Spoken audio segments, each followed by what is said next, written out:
Good day everyone, welcome to another episode of Learning the English Language with me Vinod. Today I'm going to teach you about the interview skills that is crucial to land yourself in your dream job. Shall we begin? Here we go. Most probably you must have come across this question. Tell me about yourself. So as a routine you will start telling about yourself, then about your family, your school life, your college life, about your previous work experience if there is any, and the usual routine will follow about your hobbies and so on. And this is nothing wrong, okay, this is nothing wrong, but what I personally suggest is that if an interview process is going on, along with you there will be another set of candidates who's going to be fighting for that spot. Okay, hey, in our country it is survival of the fittest.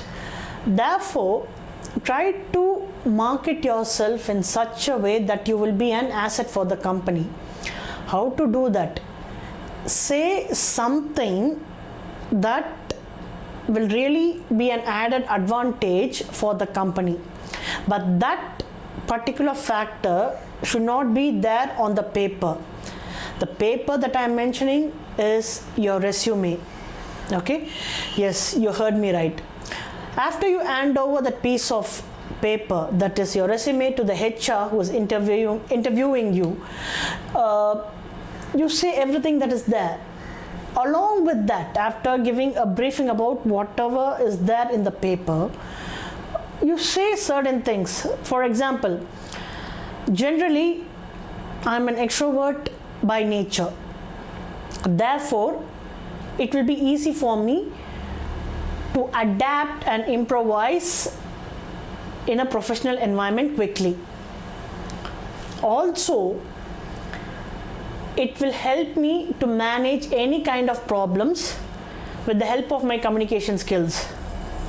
Thus, I can sort out any kind of problems quickly, since I can blend with all age groups of people. Got it? Most probably you must not have mentioned that in your resume, and this personality trait of yours will be an added advantage for the company. There is an extra point or goal for you to get the job. The second question: why do you want this job? Obviously your mind voice, obviously for my income. And in a way it's a stupid question, no? I still find it awkward. Why do people repeat these questions? Obviously for income, for your survival, everyone knows that, right? Still they ask, why do you want this job? And many people say, I'm passionate about this and that. To an extent it's the truth. I'm not denying it. It's the truth to an extent. But ultimately, it's money. You need that money to run a family or take care of your other passion if there is any, something like that. But what most people do is they fall into that awkward question trap. They try to either say too much positive things about that particular company, which again will annoy the HR, or they may try to market themselves like, I'm so and so, I'm passionate, something like, I'm a passionate person and this is what I am, something like that, and that also annoys the interviewer. Say something positive about the company in 1 or 2 sentences maximum. Then you market yourself in 1 or 2 sentences maximum. That's it. You can say, I think this is a perfect professional atmosphere for me to learn and develop my professional skills, since it can give me that much needed exposure for me to enhance my professional development. Moreover, I'm extremely passionate about this job. That itself, the case is closed. Along with that, what you should do is that a touch of straightforwardness is needed. Yes, you heard me right. A touch of straightforwardness is also needed. What you should do is that also I'm a person who plans the future way ahead of time. I'm a person who wants to reach to the top of the food chain. To be precise, in 10 years time, I want to be a manager or in a better position in a particular firm. Therefore, this company will really help me to develop and polish my skills. Alright, you didn't give a hint whether you will do it in another company or in the same company. Okay, but a touch of straightforwardness is there. This is your intention that is given, but whether you will leave the company or you will stay in the same company, you didn't give a verdict. That is up to their assumption. So a touch of straightforwardness is also needed. Okay, fine. The third question, salary negotiation. This is where the HR mind games will come into play. In fact, HRs are real good players in this.